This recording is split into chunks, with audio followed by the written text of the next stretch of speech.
এটা আমার হাত দিয়ে করা, হরিপুর ইউনিয়ন বিএনপির হাত দিয়ে করা।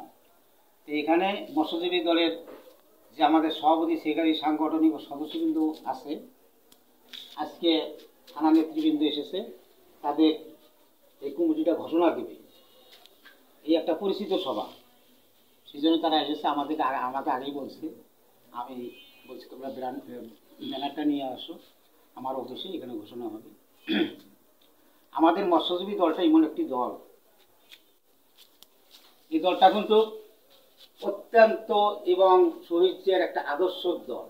শহীদ জিয়া কিন্তু সবচাইতে 80%কে ভালোবাসত কি নির্ভর লোকদেরকে, যেমন কৃষক, তাঁতি, ক্ষেত মজুর, মৎস্যজীবী, এদের কাছেই সে সব সময় ছিল, আমাদের কাছে সেরকম একটা ছিল না। সেই একটা অংশ আমাদের এই দল। তাই থানা নেতৃবৃন্দকেও আমি বলতেছি আমাদের এইখানে যেহেতু আমাদের জায়গাটা হয়েছে তিনটা থানায় একত্র হবে, এখানে রাজনৈতিকটা খুব একটা কিন্তু চর্চা আছে, কিন্তু এখানে রাজনৈতিকটা খুবই একটা তীব্র বিরান নিয়ে আমাদের রাজনীতি করতে হয়। দীর্ঘ 17 বছর আমরা এখানে কিন্তু কোনো হোঁচট খাই নাই, তবু কিন্তু মামলা হামলায় পড়েছি। এরা এখানে আমাদের হাতে পায় নাই, মামলা দিয়ে আমাদের পায় নাই। হ্যাঁ, কিন্তু আমরা কিন্তু মোটামুটি খুব সক্রিয় বিএনপি। বাংলাদেশ জাতীয়তাবাদী মৎস্যজীবী দল 11 নং হরিপুর ইউনিয়ন শাখা, সুন্দরগঞ্জ গাইবান্ধা, এই কমিটি আজকে ঘোষণা করা হলো।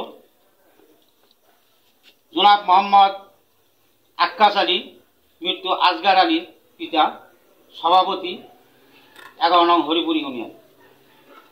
আনোয়ার হোসেন খন্দকার মৃত্যু মুজাহার আলী, সিনিয়র সহসভাপতি 11 নং হরিপুর ইউনিয়ন পরিষদ। মুকুল মিয়া পিতা মোজাম্মেল হক, সহসভাপতি 11 নং হরিপুর ইউনিয়ন শাখা। মোহাম্মদ বাবলু মিয়া পিতা মসিরুদ্দিন, সহসভাপতি 11 নং হরিপুর ইউনিয়ন শাখা। রোকন মাহমুদ মোহাম্মদ আব্দুর রাজ্জাক, সাধারণ সম্পাদক 11 নং হরিপুর ইউনিয়ন শাখা। রফিকুল ইসলাম মৃত্যু বানেস আলী, যুগ্ম সাধারণ সম্পাদক 11 নং হরিপুর ইউনিয়ন শাখা। মোহাম্মদ আলী পিতা নায়েব আলী, যুগ্ম সাধারণ সম্পাদক 11 নং হরিপুর ইউনিয়ন শাখা। মোহাম্মদ বাদশা মিয়া মৃত্যু নেহাসউদ্দিন, সাংগঠনিক সম্পাদক 11 নং হরিপুর ইউনিয়ন শাখা। আরও এখানে সদস্য আছে সর্বমোট